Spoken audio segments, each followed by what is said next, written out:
जी, आज हमारा टॉपिक है एडिनोमायोसिस का। और ये जो प्रॉब्लम है, ये जो बीमारी है, ये उन औरतों में होती है जो अपनी फर्टाइल एज में होती हैं, मेनार्के की एज में होती हैं, जो चाइल्ड बेयरिंग एज में होती हैं, जो बच्चा पैदा करने की उम्र में होती हैं।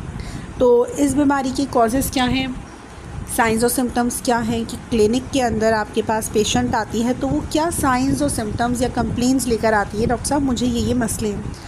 और फिर आप इसकी डायग्नोसिस कैसे, आपको अंदाज़ा हो गया कि ये एडिनोमायोसिस है, ये आपका एक अंदाज़ा हो गया सिम्टम्स देख के, लेकिन इसको कंफर्म भी तो करना है ना।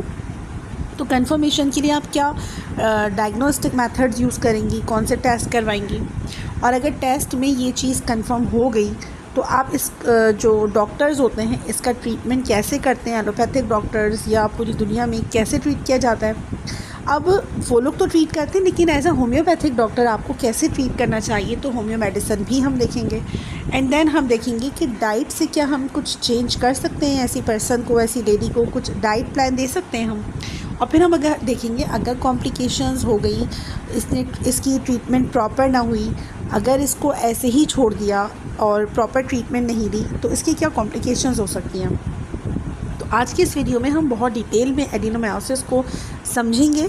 आपके अगर समझ नहीं आ पाता कोई पॉइंट, तो आप इसको रिवाइज़ करके, रिवीजन करके देख लें, लेक्चर बना लें, नोट्स बना लें, रिवीजन कर लें इसका। तो सबसे पहले हम शुरू करते हैं एडिनोमायोसिस। एक डेफिनेशन देखते हैं हम कि ये है क्या। डेफिनेशन को समझने से पहले हमें सिंपल सी एक हेल्दी जो फीमेल की मंथली साइकिल है उसको समझना होगा। हर महीने फीमेल मंथली साइकिल पीरियड्स उसको होते हैं। तो ये जो पीरियड्स होते हैं ना, इसके दौरान जो यूट्रस के अंदर लाइनिंग है, जिसे हम एंडोमेट्रियम लाइनिंग कहते हैं, ये एंडोमेट्रियम लाइनिंग थिक हो जाती है।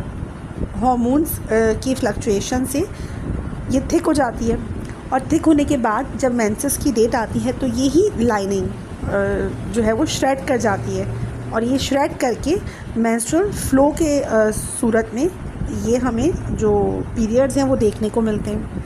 अब क्या हो, किसी भी कॉज की वजह से, वो कॉजेज़ हम आगे देखेंगे, हम तो कंडीशन देख रहे हैं इस वक्त, डेफिनेशन देख रहे हैं। किसी भी कॉज की वजह से ये जो एंडोमेट्रियम लाइनिंग है ये थिक हो गई, और ये यूट्रस के अंदर बननी चाहिए। हेल्दी यूट्रस इसी तरह का होता है, लेकिन क्या है कि ये यूट्रस के बाहर भी डेवलप होनी शुरू हो गई। आप लोग पिक्चर में देखिए कि यूट्रस है पिंक कलर का, ये अंदर नहीं बन रही, ये एंडोमेट्रियम लाइनिंग बाहर की तरफ बन रही है। अब जैसे ही मेंसेस की डेट आएगी तो ये अंदर से तो फ्लो होगा ब्लड का, लेकिन ये बाहर से भी ब्लड फ्लो शुरू हो जाएगा।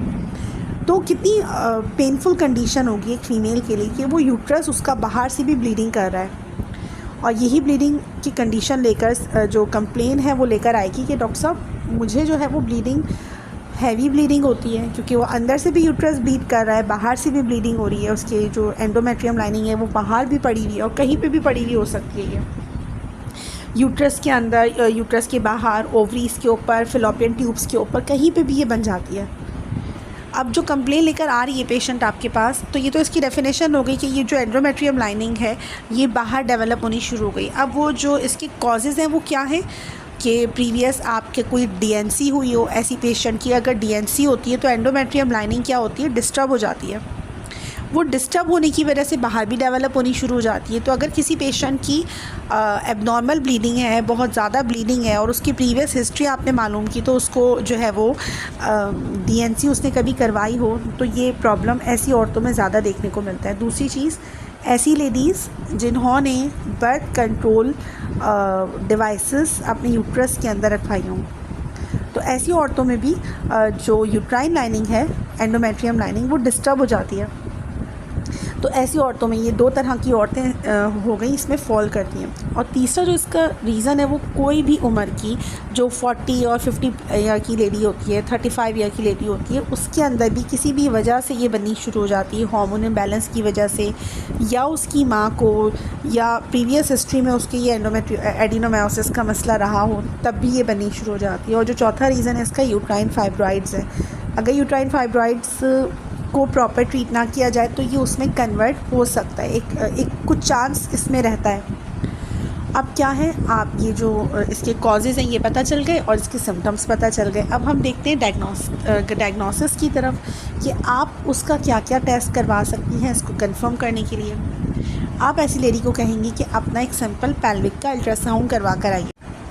पेल्विक के अल्ट्रासाउंड से बहुत आसानी से मालूम हो जाएगा कि इन्हें एडिनोमायोसिस है। अब जो डॉक्टर है ना, वो क्या मशवरा देते हैं ऐसी लेडी को, वो उन्हें बर्थ कंट्रोल जो पिल्स होती हैं या हार्मोन थेरेपी होती है उसके ऊपर डाल देती हैं अकॉर्डिंग टू सिम्टम, क्योंकि हैवी ब्लीडिंग होती है, प्रोलॉन्ग ब्लीडिंग होती है, तो वो उनकी ब्लीडिंग को रोकने के लिए, पीरियड्स को रोकने के लिए ट्रांसमिन के इंजेक्शंस देती हैं, ट्रांसमिन की मेडिसिन देती हैं, जिससे काफ़ी औरतों की जो ब्लीडिंग है वो रुक जाती है, पीरियड्स रुक जाते हैं। क्योंकि एक पॉइंट याद रखने का ये है कि एडिनोमायोसिस उम्र के साथ जब मेनोपॉज एज में आती है औरत, तो ये ख़ुद ब खुद ख़त्म भी हो सकता है। क्योंकि क्या होता है कि ज़ाहिर सी बात है वो मेंसेस नहीं होगी मेनोपॉज के अंदर, तो एंडोमेट्रियम लाइनिंग खुद ही ख़त्म हो जाएगी।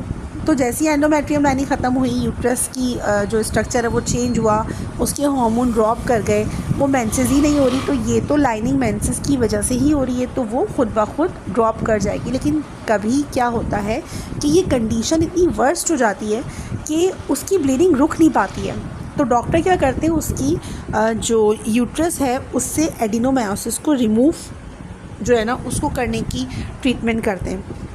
इस ट्रीटमेंट का जो नाम है वो ये है कि एडिनोमायोमेक्टमी इसको कहते हैं, यानी कि एडिनोमायोसिस को यूट्रस से रिमूव करना एडिनोमायोमेक्टमी कहलाता है। तो डॉक्टर इस ट्रीटमेंट को अपनाते हैं। और दूसरी कंडीशन में हिस्टेक्टमी कर दी जाती है। हिस्टेक्टमी क्या है कि सिरे से यूट्रस ही रिमूव कर दें। वो कंडीशन देख के पेशेंट की कि इसकी एडिनोमायोसिस बहुत ज़्यादा है, जगह जगह पे जो है ना वो ब्लीड कर रहा है यूट्रस, तो उसको हम जो है वो हिस्टेक्टमी कर देते हैं, सिरे से यूट्रस ही निकाल देते हैं ताकि ये मसला ही ख़त्म हो जाए।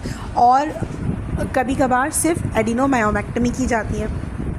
अब क्या है, ये ट्रीटमेंट उन डॉक्टर्स ने कर दी, लेकिन अगर आपके पास कोई पेशेंट आती है और उसकी इनिशियल स्टेज पर है, तो आप उसको क्या करेंगी, होम्यो मेडिसिन से ट्रीट करने की कोशिश करेंगी। और बहुत सारी मेडिसिन है एडिनोमायोसिस की, बहुत सारी होम्योपैथिक मेडिसिन है, तो इसको डिज़ोल्व करने की कोशिश करनी चाहिए, इसको श्रिंक करने की कोशिश करनी चाहिए। अब हम तो उसको सिर्फ उसके टेस्ट देख कर ये नहीं कह सकते कि नहीं हम लोग का काम यहीं तक था, आप डॉक्टर के पास जाएं। जाहिर सी बात है आपको एज अ होम्योपैथिक डॉक्टर उसको ट्रीटमेंट भी देनी है ना।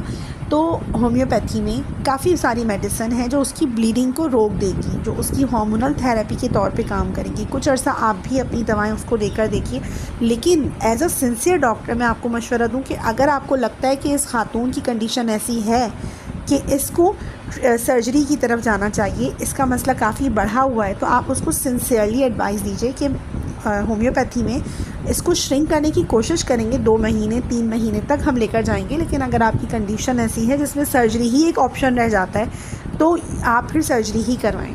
ऐसा नहीं है कि आप अपनी फ़ीस लेने के लिए उस बेचारी को लटकाए रखें। मैं सिर्फ आपको एक मशवरा दे रही हूँ कि हमें अपने पेशेंट के साथ भी तो सिंसियरिटी दिखानी है ना।